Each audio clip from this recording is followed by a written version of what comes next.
Every Christmas table gets two legends. One's the glossy, towering Panettone. The other, the fruitcake that everyone jokes about regifting. But their rivalry? It's older and tastier than it looks. History versus hype. Panettone starts in 15th century Milan, a rich, yeasted bread studded with candied citrus and raisins, baked tall and proud. There's a legend about a kitchen boy named Tony, saving a ruined banquet with his sweet bread. Panettone. Cute story, maybe not true.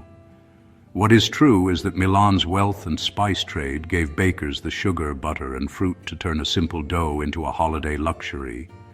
Fruitcake goes back even further, to ancient Rome. Soldiers carried a mix of barley, nuts, raisins, and honey, energy-dense, durable, travel-proof. Across medieval Europe, as sugar and dried fruit spread, fruitcake evolved, richer, sweeter, boozier. In Britain it becomes plum cake, then the classic Christmas cake under Victorian rule, sealed in marzipan and royal icing. So why did one become a beloved gift and the other a punchline? Trade routes and sugar prices. When Caribbean sugar flooded Europe, candied fruit got cheaper.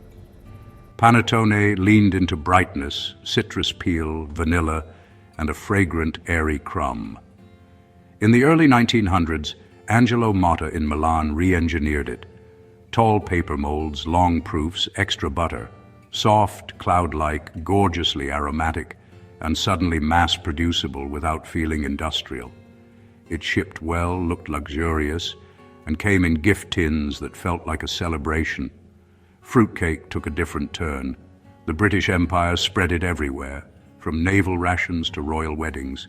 Yes, it was the traditional royal wedding cake for generations. Its superpower is shelf life. Soak it in rum or brandy, and it lasts for months. Great for voyages and wartime parcels. But industrial shortcuts, cheap glacé cherries, heavy syrups, fewer nuts, less booze, made mass fruitcakes dense and cloying. Cue decades of jokes, capped by late-night TV gags about the one fruitcake passed around forever. Meanwhile, post-wheat toured Italian migrants carried Panettone to the Americas. Argentina, Brazil, Peru. Bakeries adapted it. Chocolate chips, tropical fruits, and supermarkets made it affordable.